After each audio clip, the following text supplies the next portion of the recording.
Snap Judgment Studios. Get a behind-the-scenes look at Comedy Central's The Daily Show on Beyond the Scenes, an original podcast from The Daily Show with Trevor Noah. Every week, host Roy Wood Jr. goes deeper with notable guests and experts from the Emmy Award-winning series, and together they use comedy to tackle current topics, from gentrification to gun laws, and take a closer look at how and why these topics matter. Listen to Beyond the Scenes from The Daily Show with Trevor Noah on the iHeartRadio app, Apple Podcast, or wherever you get your podcasts. New episodes every Tuesday. Attention shoppers, we now have taste in the bread aisle. Dave's Killer Bread, that's right. An organic bread that's no longer a sedative for your taste buds. Dave's Killer Bread is on a mission to make the most of the loaf, to rid the world of GMOs, high fructose corn syrup, and artificial ingredients, and plant the seeds of good in all that they bake. Killer taste, killer texture, always organic. Dave's Killer Bread. Bread amplified. Odoo is the most popular open source ERP for many reasons. It's affordable, easy to use. However, most companies rely on Odoo because their applications are fully integrated. But wait, what does fully integrated mean? Imagine a mechanic. They don't waste time running around a shop looking for tools. They keep everything they need in one convenient toolbox. Odoo is just like that. But instead of a hammer or a wrench, you get applications for every aspect of your company. They're always connected and communicating with each other, letting you stay up to date at all times. For a free trial, visit odoo.com/snap. That's ODOO.com/snap. Snap. Classic.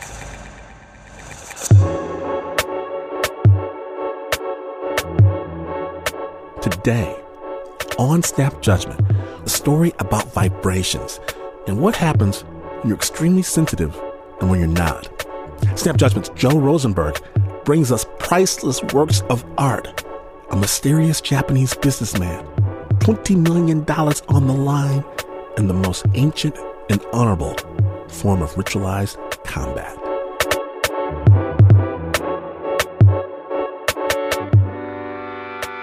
So our story is going to start with this guy. Good Lord, I'm practically making love to this microphone now. His name is Jonathan Rendell. I'm a deputy chairman of Christie's in America, who spent a lot of his time in the late 80s, early 90s selling material to Japan. Material meaning art. And in the mid-90s to the mid-2000s, going back to Japan to get everything back that I'd sold to them 10 years before. The extraordinary thing was you'd go to a trunk room, which looks like that last scene in the Raiders of the Lost Ark. You know, there's things in boxes going on forever. And open a box, and in the box would be a work of art or several works of art, and you'd pick the object up and you'd look on the back of it and you'd find your handwriting from 10 years ago. That's so surreal. It really is like kind of this weird ebb and flow of prestige between people, and so long as you're the middleman, you'll be all right in the end. Yeah, absolutely. The beauty of the bubble market. But of course, Christie's did not have this wonderful pie all to itself. It's a market that is really a duopoly between two auction house giants. There's Christie's and then there's the other place.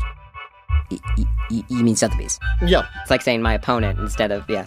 No, that's actually how one normally refers to it, the other place. So it's sort of friendly-ish rivalry. I wouldn't say it was entirely friendly. And Sotheby's and Christie's, you see, there was one collection they both had their eyes on. The Masprodenko corporate collection was a jewel in the crown. It had everything that one wanted to sell at that precise moment. You know, the Cézanne, the Picasso, the Van Gogh, their trophy names. And, most importantly, it was $20 million worth of business. There was just one problem. Mr. Hashiyama, the CEO who had founded the collection, he was really chummy with Sotheby's. They'd known him for years.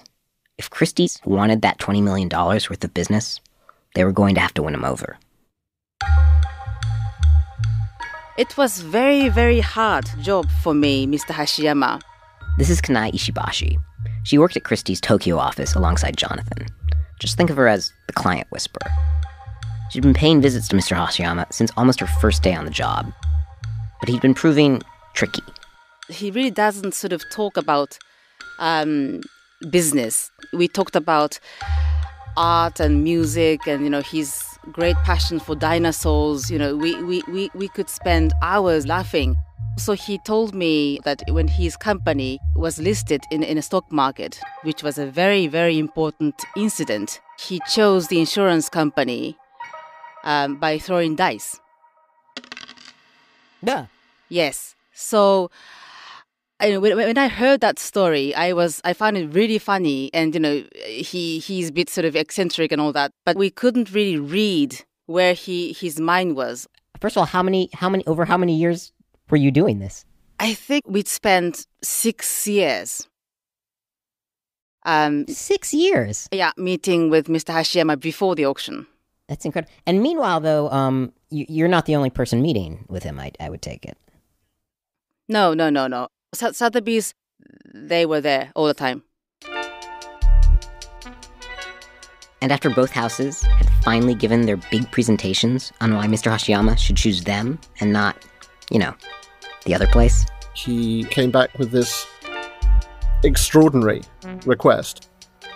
I received a call from Mr. Hashiyama in the office, and he said in order to determine which auction house to handle collection, I would like both of you, Christie's and Sotheby's, to play the game rock, paper, scissors. Yes, you heard her right. Rock, paper, scissors, shoot. Mr. Hashiyama wanted the two biggest auction houses in the world to play a $20 million game of Rochambeau.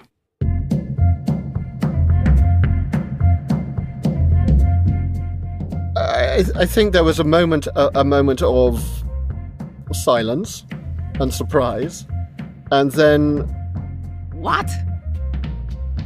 That's it. I didn't really reply back to him. I couldn't really answer him like, why are you doing this? And we can't really do that. I couldn't believe it.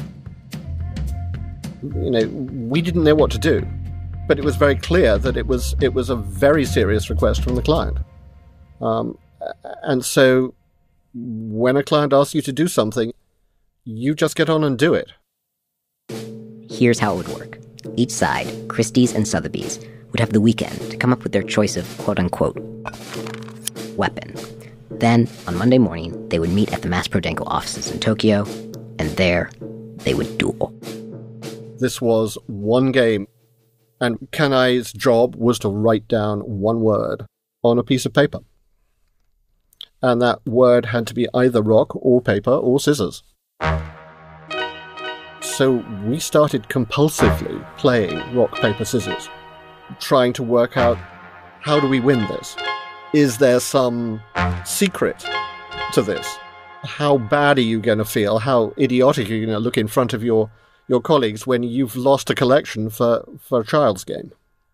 I don't really remember those 3 days. I mean, I was under enormous pressure to think what would be the best strategy. But my struggle was always that I knew that there is no strategy because it's just a pure chance. So constantly, whenever I had some moment on a train or walking in the streets, I suddenly sort of thought about rock, paper, scissors. I had to contemplate between choices. I think it's paper. No, I think it's rock. Then I said, no, I shouldn't do it because there is no answer. There is no answer.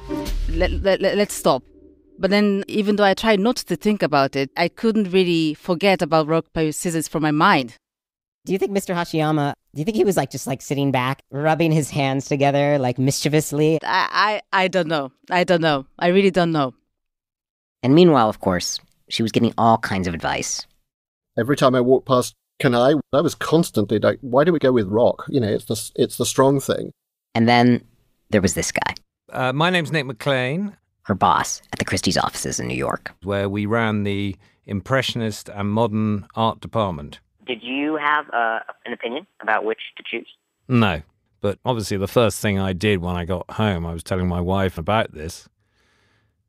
And my daughters. I'm Flora. I'm Alice. They were 11 then. They're 20 now. And the fun fact about them is... We are twins. Are you identical twins? Yeah, very identical. One's left-handed, one's right-handed. Mirror twins. And we were in the kitchen of our home in New York, and he was saying, I've got a bit of an issue. Sotheby's is going to get the steal. We were like, oh yeah, we hate Sotheby's. And they came back to me quite promptly and said, yeah, Dad, everybody knows you start with scissors. Yeah, scissors is the pretty standard move. So I said, well, how does that work?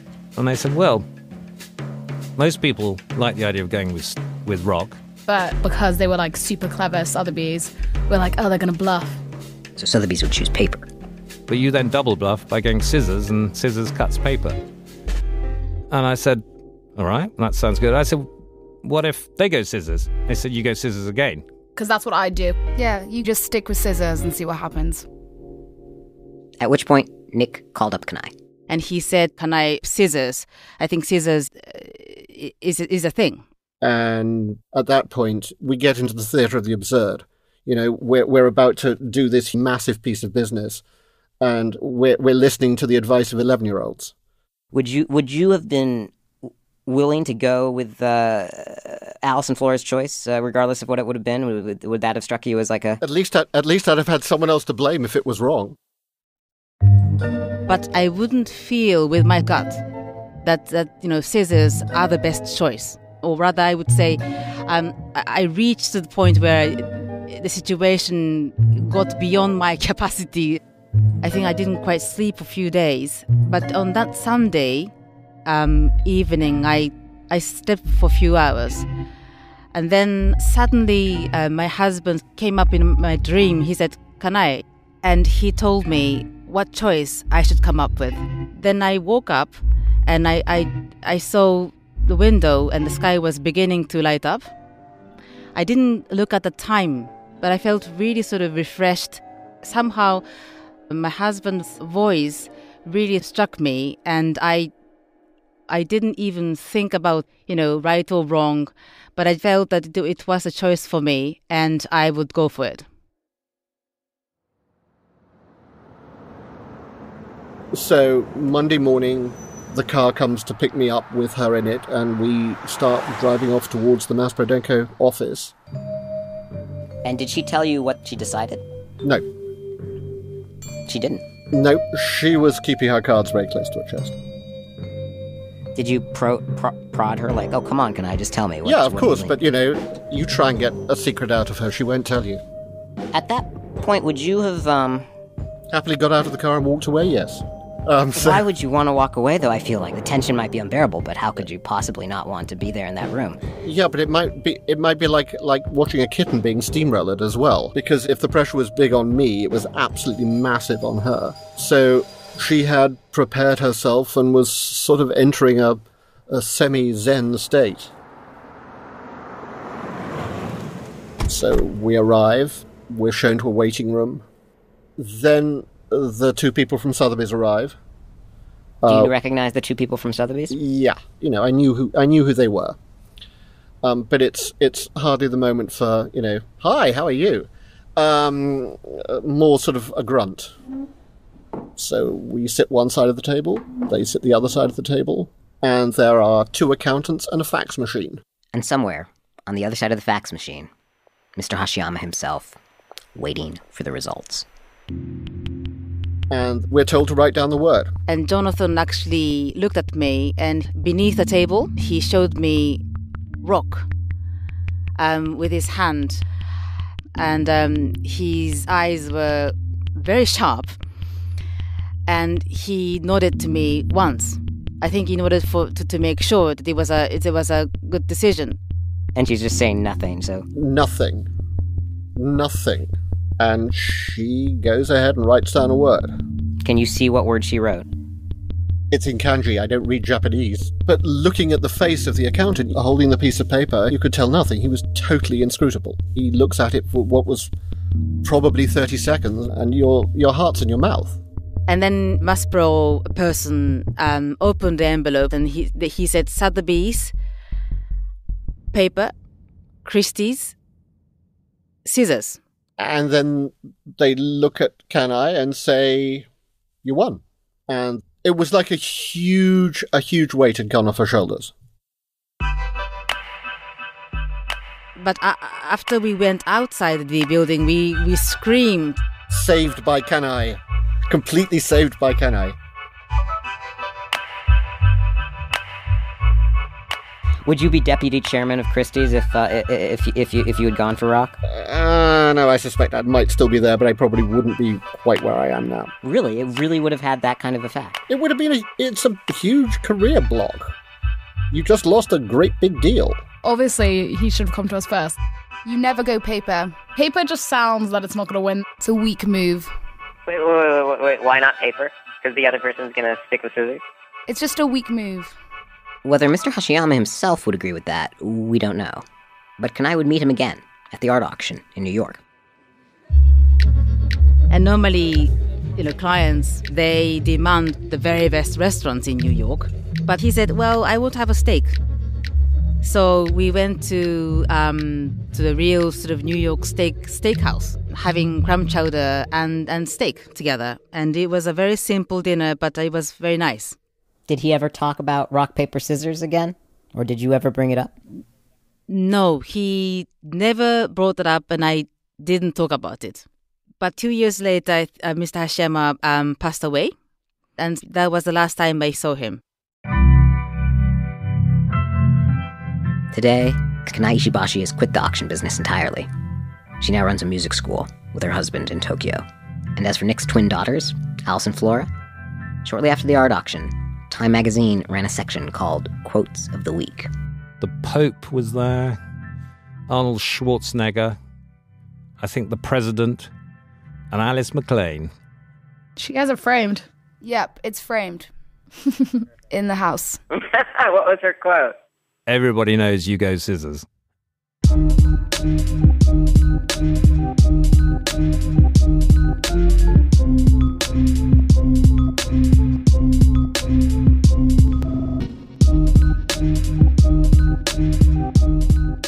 A special shout out to Carol Vogel over at the New York Times, who first reported on this story back in 2004.